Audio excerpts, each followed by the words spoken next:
Today, Dr. Umar Johnson had his hearing in Harrisburg, Pennsylvania, the one that they was bringing up accusations that he was practicing psychology without a license, and his defense was, I never did that. I am a certified school psychologist. So we presented the live stream speaking about that, and we said that whatever the outcome would be, we will report on it. Well, let's go ahead and roll that clip. Dr. Umar Johnson has been deceiving the Black community and siphoning off their hard-earned money for over a decade now. Despite positioning himself as a champion of Black empowerment and education, his actions tell a far different story, one riddled with fabrications, unfulfilled promises, and relentless pleas for donations. From the outset, Umar has crafted a persona that's equal parts charismatic orator and cunning opportunist, using the language of Pan-Africanism to mask what many now see as a sophisticated grift. He's collected millions in donations for a school that remains nothing more than a mirage, all while living comfortably off the generosity of those who believed in his vision. But as the years drag on with no tangible results, the cracks in his facade have widened into chasms, exposing a man who prioritizes self-enrichment over community upliftment. It's time to pull back the curtain on this so-called Prince of Pan-Africanism. The idea of destroying Black men is an interesting one. I heard your commentary that I thought was really interesting on the Breakfast Club, but one of the things that came up where I was a little struck was the conversation about Deshaun Watson. And the sort of idea of a conspiracy. Can you talk a little bit about that? Yes, whether it's Deshaun Watson, whether it's Bill Cosby, I could even mention other names. I'm seeing all these accusations and almost no charges. And it concerns me, Dr. Hill, because it appears that America has gotten to a point in her viciousness towards destroying Black masculinity. And I want to be clear, there is an all-out war on Black masculinity that is as old as America is herself, but has intensified in recent decades. And that war on Black masculinity seeks to make the Black man a convicted felon before he has ever had an honest trial in court. And I'm seeing entire careers being destroyed based off of allegations where the new rationale says that if 10 women say it, it's true. Or if 20 women say it, it's true. Or if 30 women say it, it's true. But I thought you could only be convicted after a trial of your peers in a court. And that's not happening. We're seeing Black men get politically and socially lynched in media. And reveal him for what he truly appears to be, the undisputed king of cons in the realm of Black activism. Let's start at the foundation of Umar's empire of deceit, his claimed lineage to Frederick Douglass. For years, he paraded this supposed blood connection as the cornerstone of his credibility.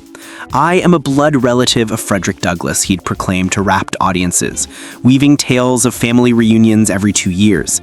This wasn't just a throwaway line, it was the hook that reeled in supporters, painting him as the rightful heir to a legacy of abolitionism and Black liberation. Imagine the power of that narrative, a modern-day descendant stepping up to educate and empower Black youth.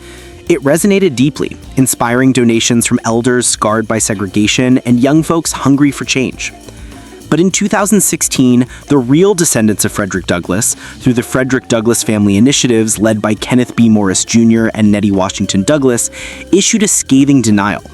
We can say with absolute certainty that he is not related to Frederick Douglass, they stated publicly.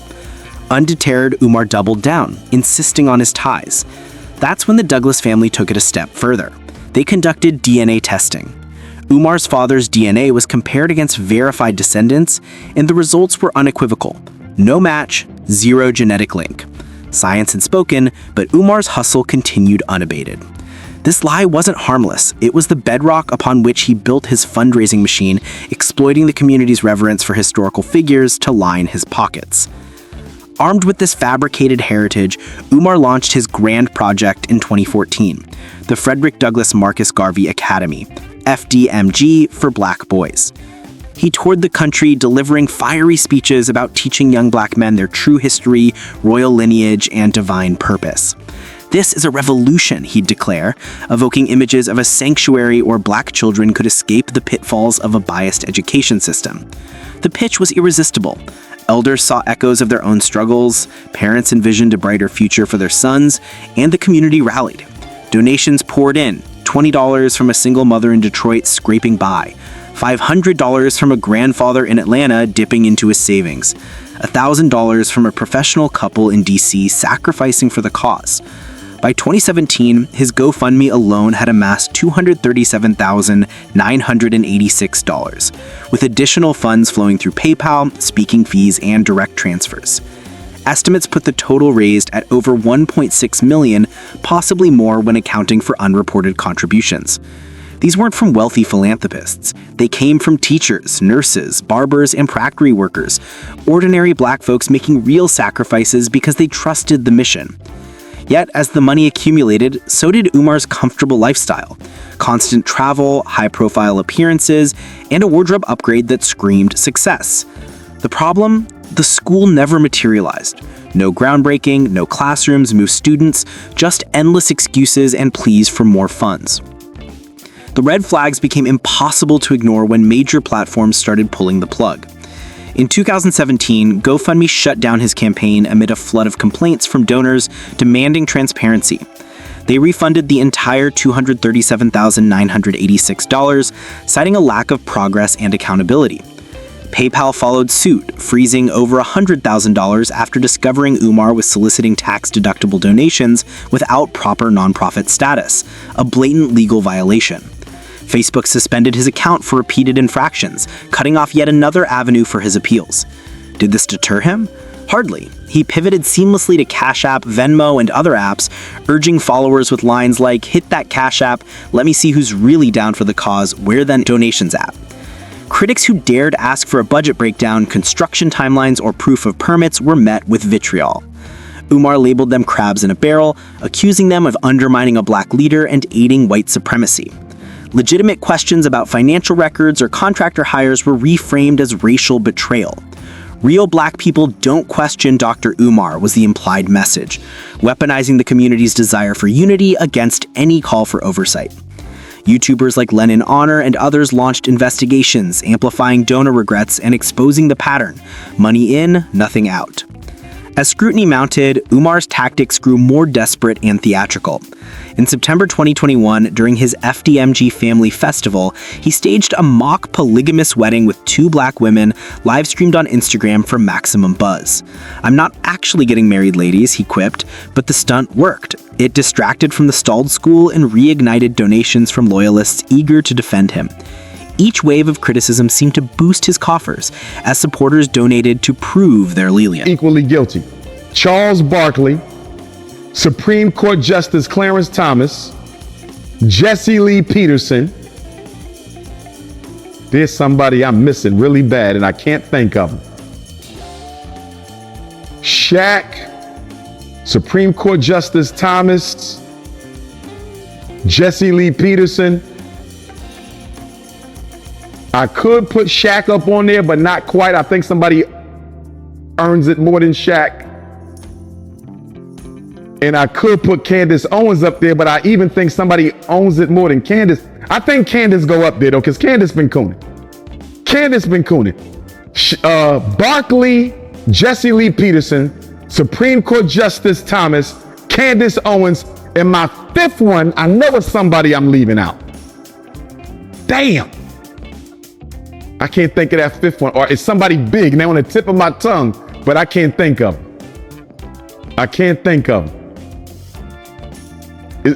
We got a big coon out there. It's a real big influential coon out there, colorblind. Who is it?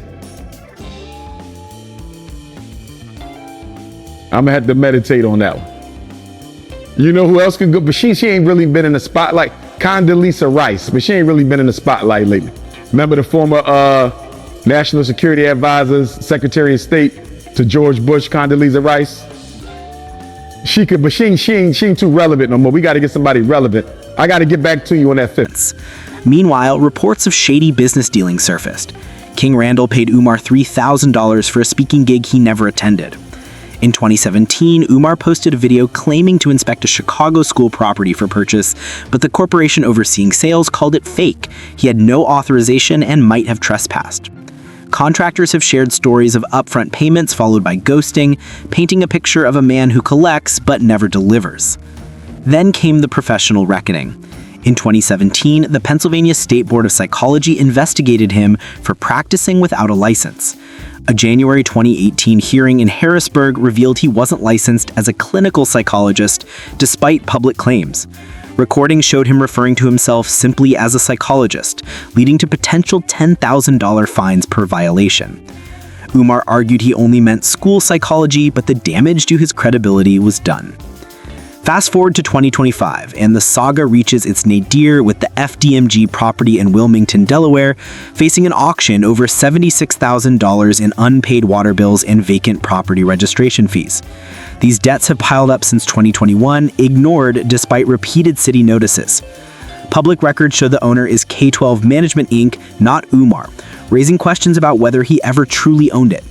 The city gave him until August 25, 2025 to pay up or face auction. Instead of settling this relatively small amount for a man who's raised millions, Umar went live on social media crying foul. He claimed it was a racist conspiracy, called for protests and boycotts, and hinted at suspicious play behind the scenes. In July 2025, he alleged both personal and school accounts were hacked, freezing funds, forcing him to seek alternative donations. He even shared videos of minor updates like new doors and gym renovations, projecting a September 2026 opening. But critics aren't buying it. One visitor in 2025 reported the property looked unchanged from years prior, abandoned and neglected. This auction threat isn't isolated. It's the culmination of years of financial mismanagement. Back in 2017, Umar posted a video claiming to inspect a Chicago school property for purchase, but the corporation overseeing sales called it fake. He had no authorization and might have trespassed. Contractors have come forward saying they paid up front but got ghosted. King Randall forked over $3,000 for a speaking event he never attended. And then there's the professional reckoning. In 2017, the Pennsylvania State Board of Psychology investigated him for practicing without a license.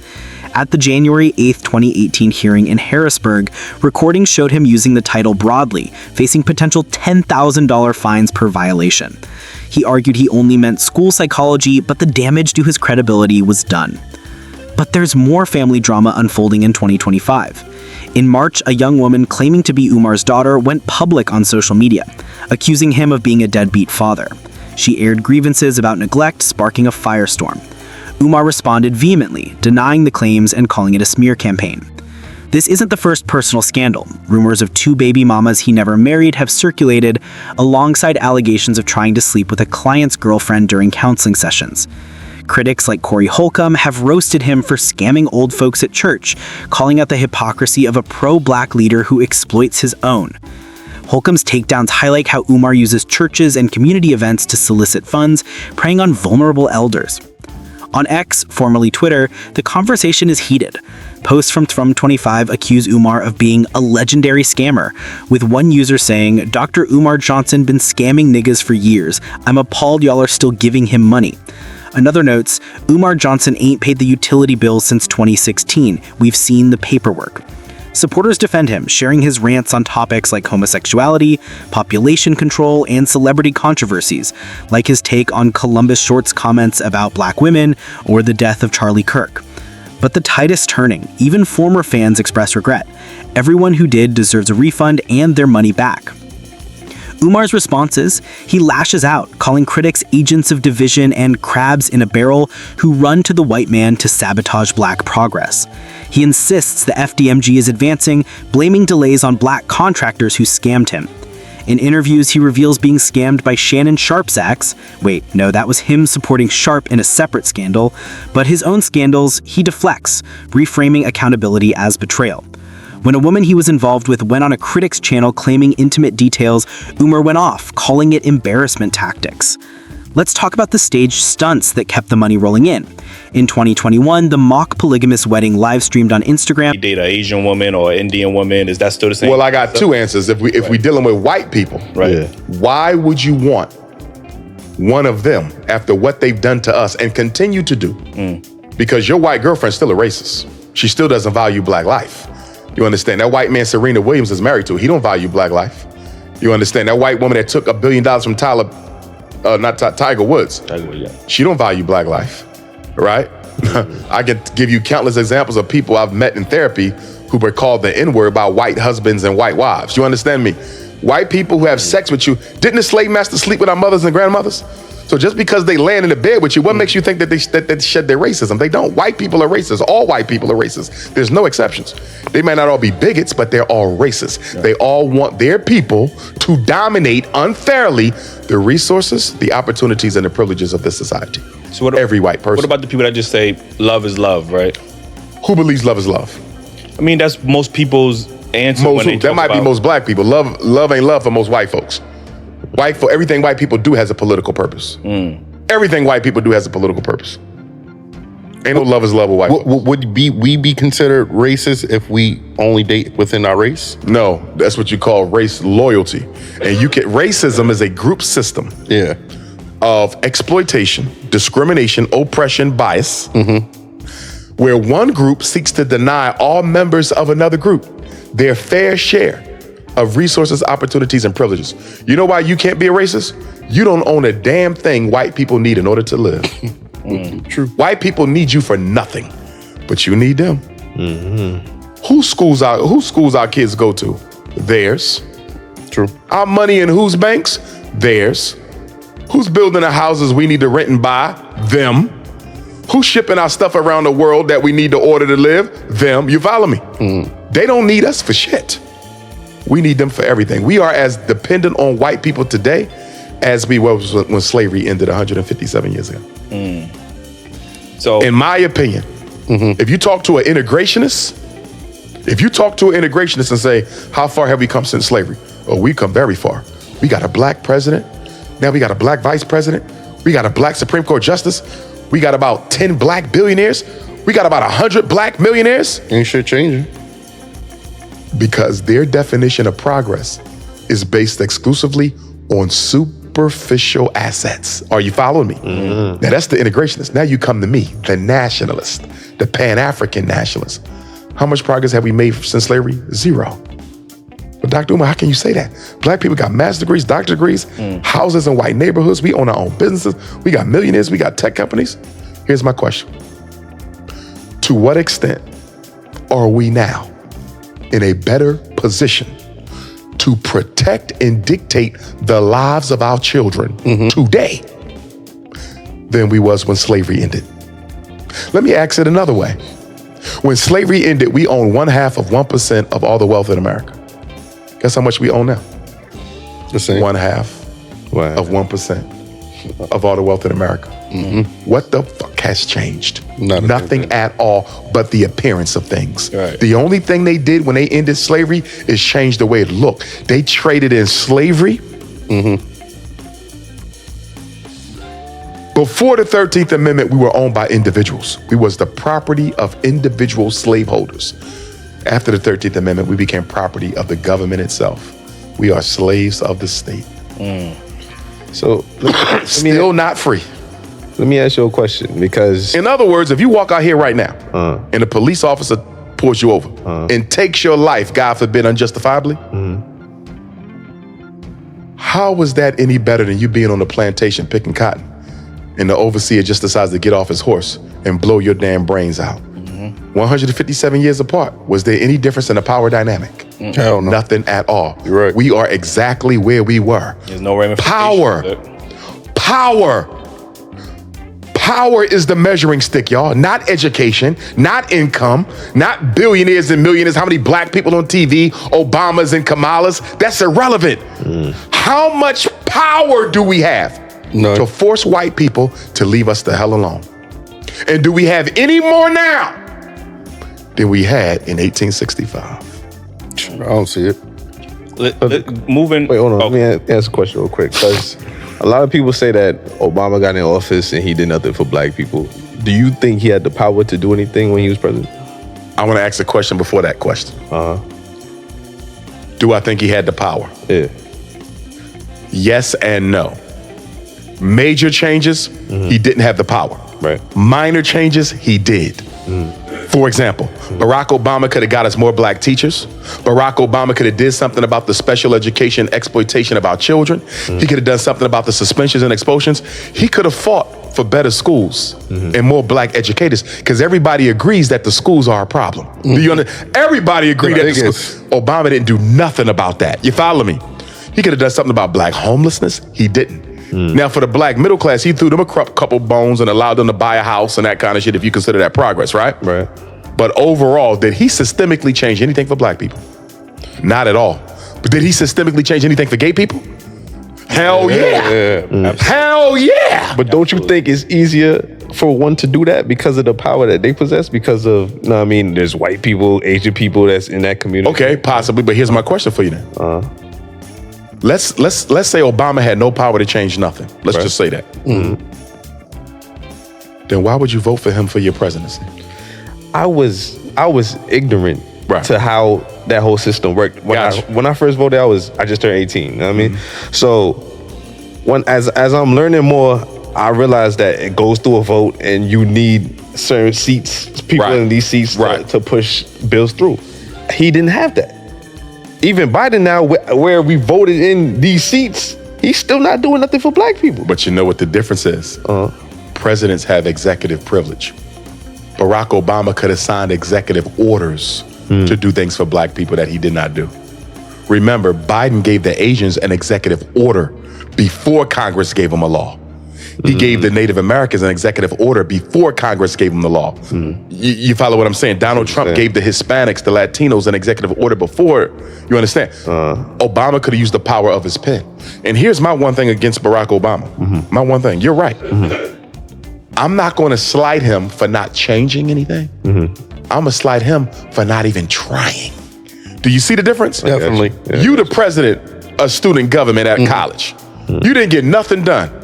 But guess what, brother? I salute you, because I saw you fight for me.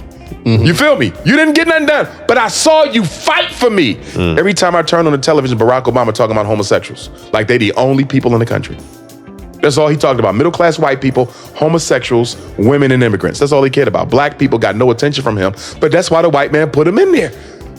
When Obama was running for office, I'm one of the only scholars of public stature that said when he's done, we're going to be worse off than we was before he got in there. You go to I did a lecture at Black and Nobel bookstore in Philadelphia. It's on YouTube. Go watch it. People still watching now. They say, Dr. Umar, everything you said in the Obama, and this is why he was running, everything you said about him, it has all come to pass. Why? I'm not no genius, but what I do know is every time we get elected officials, the condition of black people gets worse. It never gets better. Rarely do we do better when somebody black gets elected. You don't think he was personally hand-selected, especially after the whole Bush situation? Yeah. They selected Barack Obama to make make the black community in America safe for homosexuality, and they needed him internationally win back Africa's support because America needs Africa's resources. So he was a stooge and a puppet. He knows it, but he did it willingly. You know, I'm sure he has trouble sleeping at night sometimes. You know what I'm saying? But my point, again, if he has no power, and if you claim your vote, see, both things can't be true. Either your vote is important, or Obama should have never been elected because he ain't got the power to do nothing. You see that? You can't have a vote. You can't say my vote means everything to me, but I'm gonna use it on a man who can't do anything for me. It can't be both ways. I'm gonna be honest with you, and I don't blame Barack Obama. To his credit, he never said he would do nothing for black people. Do you understand me? Face value. When Jesse Jackson ran for president, 84, 88, he said he would do something for black people. When Al Sharpton ran, he said he would do something for black people. When Barack Obama ran, he made sure he didn't mention black people. Even in his presidential address, he wouldn't even mention Dr. King by name. He just said a preacher from Georgia. He wouldn't even say his name. Obama stayed as far away from black issues as possible. So to his credit, he didn't lie to us. We projected onto him this messianic complex that's failed us. Because guess what? You know what? Do you think Joe Biden would have ignored black people if we didn't let Obama do it for 8 years? Do you think Donald Trump would have ignored black people if we didn't let Obama do it for 4 years, for 8 years? You will never get another president's attention anymore. Because the whole world watched black America catch hell and give Barack Obama a pass for 8 years. The worst thing we could have ever done was publicly say it was okay How do we bring for him value to not do nothing and just be black. Dr. Umar Johnson, the self-proclaimed Prince of Pan-Africanism, the fiery speaker who's packed arenas with promises of empowerment and education. But after a decade of hype, heartstrings tugged, and hard-earned dollars donated, where's the school? Where's the progress? Spoiler, it's not there. And the money? Vanished into thin air. This is Dr. Umar Johnson's secret scam exposed after 10 years of lies. If you're a supporter, hit pause now. If you're ready for the truth, smash that like button, subscribe, and let's dive in. Buckle up. This one's gonna shake foundations. First things first, who is Dr. Umar Johnson? Born Teddy Wilson in 1974, he rebranded himself as Dr. Umar Rashad Ibn Nafante Al-Hakim, a school psychologist turned activist. He's built a brand on bold takes, calling out systemic racism, promoting Black unity, and yes, diagnosing celebrities like Michael Jackson with oppositional defiant disorder on the spot. Love him or hate his hot takes, Umar's charisma is undeniable. He's got over 200,000 followers on social media, sells out speaking gigs for thousands of pop, and drops books like Psychoacademic Holocaust. But beneath the bravado, a trail of broken promises that starts with one big dream: the Frederick Douglass Marcus Garvey Global African Centered Academy, or FDMG for short. Picture this, it's 2014. Umar bursts onto the scene at events like the Million Man March anniversary, thundering about how Black boys are being failed by the system. We need our own school, he declares, a state-of-the-art academy for boys of African descent. No whitewashing history, no Eurocentric curriculum, just pure empowerment. The crowd eats it up. Donations start pouring in via PayPal, Cash App, his website. He promises transparency. Every dollar goes to bricks and mortar. By 2015, in an interview on The Breakfast Club, Umar boasts he's pulling in $500,000 a year.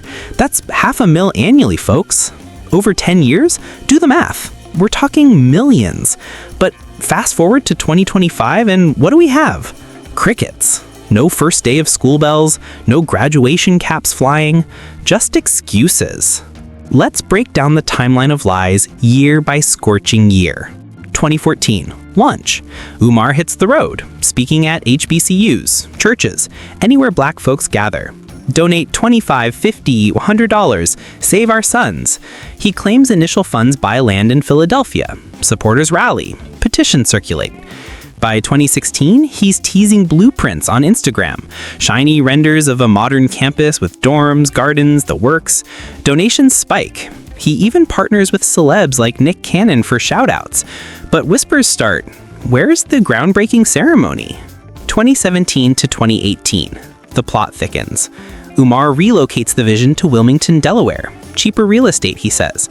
He buys a rundown building on auction for $205,000, funded by donors. Photos surface. Umar in hard hat, grinning with a future site of FDMG sign. Hype peaks. He launches the National Independent Black Parent Association to funnel more cash. Reports estimate $300K to $400K yearly now.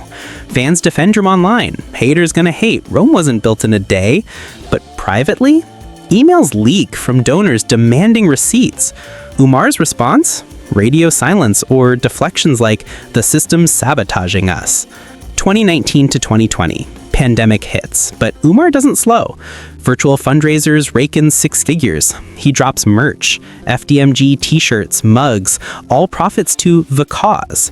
By now, conservative tallies put total donations at $1.2 million, with zero tuition paid, zero students enrolled. That's not a delay, fam. That's daylight robbery. So where's the money, Dr. Umar? That's the million-dollar question. Literally. Independent audits? Non-existent. Tax filings for his nonprofit, the National Independent Black Parent Association, and IBPA, show inconsistencies. In 2022, he admitted on a podcast to using donations for operational costs, code for flights to gigs, hotel stays, and that infamous $10,000 a night speaking fee. One ex-volunteer spilled, "We flew first class while we begged for bus fare to events." Leaked receipts? Lavish dinners, personal loans to associates, all from the pot meant for Black boys' futures. Fast forward to 2023, cracks widen. The Delaware building racks up $76,000 in unpaid taxes and fees. City officials slap liens. Auction looms. Umar's defense? Vandals trashed the place. Accounts frozen again. But footage from locals shows the building pristine, just neglected. No break-ins reported. Donors revolt. A Change.org petition hits 10,000 signatures demanding refunds. Umar goes dark on socials, then resurfaces with a $500 lunch date raffle for female donors. Yes, you heard that right. When you were mentioning black couples, one of the couples that you mentioned with Cardi B and Offset. Yes. Cardi B is Trinidadian and Dominican. Okay. I'm Dominican and Puerto Rican. Okay. When you think about the Latino community, what is your thoughts on that as far as everything? It's diverse, like the rest of the race. So my great-grandfather was Cuban, right? Spanish-speaking Cuban. I met him on his deathbed many years ago. I know Puerto Ricans who identify with the African race. I know many more who don't. I know Dominicans who identify with the African race. I know many more who don't. Trinidadians, right, generally, they will identify with the African race, right? So you really have to ask, right? I don't make assumptions. When I meet Latino men and women, I ask them, how do you identify? Some will tell you, I identify more with the indigenous people. Some will tell you, I identify more with Spain and Spanish, right? And then some will tell you, I'm black, my ancestors black, I identify with Africa. So you gotta ask, because Latino is not a race, it's a culture, it's an ethnicity. So you have to inquire who they identify with. And so we know that the famous narrative, the big argument with Ish, right? The snow bunnies. Okay. So when it comes to a Latino, if you see a black man dating a Latino woman, does she identify as African full time would be the question. Because I've dated Latino women, right? And once I came to realize that you don't really identify with the African race, I had to end the relationship. You see what I'm saying? So, and brothers text me all the time, right? Oh, I'm dating a Latino woman. Is that okay, Doc? Am I bunny hopping? How does she identify? Travis Hunter's wife. She showed her mother. I don't know if y'all seen her mother. No. Chocolate. The mother chocolate. I didn't expect that. I forget her ethnicity. What is his, is she Dominican? What is? I don't know what she is. Travis Hunter's wife. Look that up real quick. But the mother is chocolate. Latino, but clearly Afro-Latino. Darker than me. Yeah. Darker than me. But guess what? I don't think she raised her daughter to be an African Latino. I've never heard. She's part black and Filipina. Black, Mexican, Filipino. Yeah. Okay. Part black, Filipino, and you said Mexican? Yeah. The mother chocolate, but she's not an American African chocolate. You feel me? She's like a Latina chocolate. But my point is, even though her mother's black, clearly, Travis Hunter's wife, I don't believe identifies as a black woman, as an African woman, as an African Latina, right? Yeah. She wasn't raised by her mother to identify with the African race. That's why for me to determine whether or not you're African, I have to know, first of all, are you biologically black, right? Direct African ancestry, but are you psychologically black? Take Clarence Thomas, Supreme Court Justice. That man don't identify with black people. You feel me? He blue black, but I don't consider him African because he's biologically black, but he ain't psychologically black at all. At all. So for me, the rules don't change whether you Latino, whether you American African, whether you continental African, whether you Caribbean African. Just because you got my skin don't mean nothing if you ain't got my consciousness. It got to be both. Got to be both. Now talk. Pay to eat with the prince while the school starves. Desperate or just another grift? 2024-2025, the dam breaks. August 2025, bombshell, the building set for auction in days unless $40,000 is paid. Umar livestreams tears, the enemies are winning. But receipts drop. Lawsuits pile up, harassment claims from ex-staff, fraud suits from 50-plus donors totaling $200,000. Even allies like Tariq Nassi distance themselves, tweeting cryptic warnings. Total haul? Estimates now top 2 million, with 0 tuition paid, 0 students enrolled. That's not a delay, fam. That's daylight robbery. Let's humanize this. Meet Tanya from Atlanta. Donated $1,000 in 2017, believing in the vision. She says, "He spoke to my soul." Now, single mom, regretting every penny. Or Jamal, a teen volunteer. "We painted signs, raised funds." For what? His ego? These aren't haters, they're heartbroken. Online, X erupts. Threads call it the longest scam in Black history, with 300,000 impressions. Defenders? Sure, some say sabotage by the man. Others, he's broke, not crooked. But facts don't lie. No 990 forms filed properly, no board oversight, just Umar's word. Is there redemption? Umar could release audits, refund donors, pivot to consulting, but history says no. Remember his first school flop in the 2000s? Same playbook. This isn't about one man, it's a symptom. We pour into messiahs without vetting, letting charisma eclipse accountability. Fam, the real power is in us, not one voice, but our collective roar. If Umar's watching, step up or step off. Donors, file those claims. Community, build real institutions with receipts. Drop your thoughts below, scam or setback. Like, share, subscribe for more exposures. Peace out. Stay vigilant.